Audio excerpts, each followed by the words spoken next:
We'll start with a story that we've been covering here at Post now for a couple of weeks at this point. To recap, this is the Ruthless Pro Wrestling thing that kicked all of this off on March 28th. They held an event at Berwyn Eagles Club in Illinois. It's a venue that's been a home to independent wrestling in the Chicago area for 20 odd years, hosting shows for GCW, AAW, Shimmer, Rise, many others. After that show, it was alleged by some wrestlers that a fan had attacked and stabbed Mads Krule at his merch table following a confrontation that had escalated that night. Video surfaced online of multiple wrestlers beating up the fan before he was removed from the building. And many people said this guy was a bit of a pain in the ass. He'd been getting into people's faces and so on. But from very early on, this story has been disputed about the stabbing. An anonymous source got in touch with Cultaholic, who were pretty quick onto this, saying they didn't believe any stabbing took place or any knife was visible. Gregory Iron, who was at a nearby merch table, said the same thing. Footage that came out afterwards, which we were all able to see on social media, does show the fan confronting Krule and some punches being thrown, but no sign whatsoever of a knife. This week, two more developments happened. First, on Wednesday, GCW announced that its June 20th show scheduled at the Berwyn Eagles Club had been cancelled because the venue is going to end all wrestling events. GCW owner Brett Lauderdale has laid the blame squarely on the Ruthless Pro Wrestling incident. He flat out called it a fake stabbing and said it had needlessly brought lawyers and police into the picture. AAW has confirmed that their show, scheduled for April 24th, will be the final wrestling event at this Eagles Club, ending about 22 years of indie wrestling history. Then today, Rickey Shane Page, who is part of the ownership of Ruthless Pro Wrestling, so hopefully somebody who could enlighten us maybe a bit, was asked on the Boulevard Bullies podcast about the incident, and I think you have a clip of his response for our listeners' way. Krule, or was he not stabbed? I honestly, I don't know. That I was like, okay. It was after the show. I was completely covered in blood and glass, and I like set my merch up on the ring, just because there was no room at the merch tables, and I just heard like a kerfuffle. I heard some shuffling, and then I saw, and I saw, hands being thrown. Where they were landed, I have no idea. And then that person was escorted out of the building by security at Berwyn. And then later on, Krule was like, "Oh, I'm bleeding real bad. I don't know what from." That's all I know.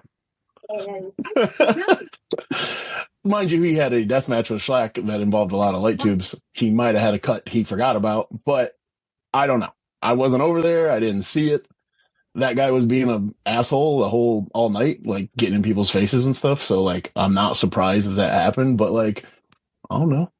That's what you get for messing with a bunch of wrestlers and a bunch of dudes who don't play like that. All right. So that's mystery solved. Way we've got our answer. Rickey Shane Page doesn't know and thinks the guy was in a light tube match earlier and could have got cut and not know. So the mystery continues. Post Wrestling has filed a records request with Berwyn Police Department and is still awaiting an official response. Yes, the mystery still continues, but you're certainly not getting much like refuting for people that are claiming that this is a hoax. You have Brett Lauderdale outright calling it fake.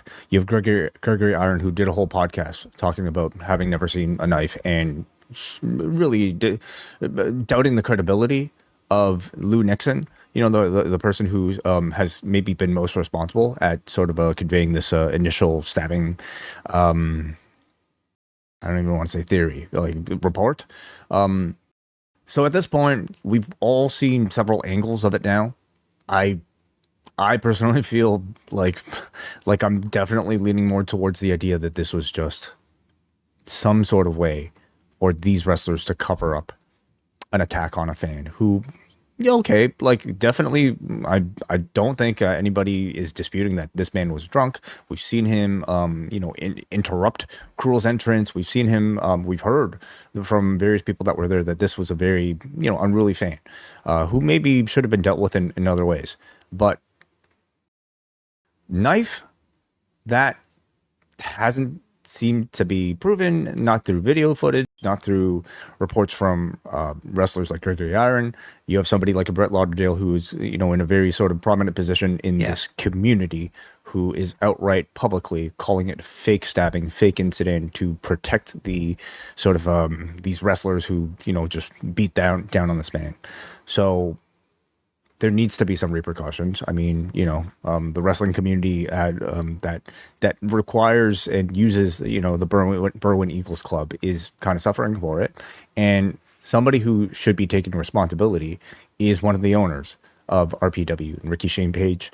Schlack, who I believe might have actually been involved in the beatdown himself. Now, these are all new owners that have recently been announced, actually, just at the show. So you would expect some level of, responsibility taking from the person who is the face of the promotion now, and Rickey Shane Page. Instead, you're getting I don't really know what happened. I wasn't there. He might have been stabbed in the match itself, which I think is incredibly irresponsible. Seems to just kind of rub his hands off of it. And coming off of all of this news, Ruthless Pro Wrestling under this sort of new regime is being painted, I think, incredibly poorly. I think so too. And I think at this point, I'm also comfortable saying I don't think there was a knife involved. We would have seen some refuting of the people who have said there wasn't, and as you said, somebody who's a leader in this community, this part of wrestling in the shape of Brett Lauderdale, we haven't seen a word said against what he said. And I think we would have. I also agree that Rickey Shane Page didn't come off particularly well here. I will frame, though, that this podcast he's on, if anybody wants to follow the link on our website to it, it does have a kind of a very chaotic feeling to it. It's a very light-hearted kind of podcast. There are at least 4 other people on, and they're yelling over each other and stuff. So it's not like a sort of a... He's not even really asked the question in a particularly serious way. And they move on from it extremely quickly as well. So I will at least give them that it wasn't his response here. It wasn't framed in a particularly as a response to a particularly serious question. But I agree with you. I mean, this is a venue with 22 years of history from wrestling.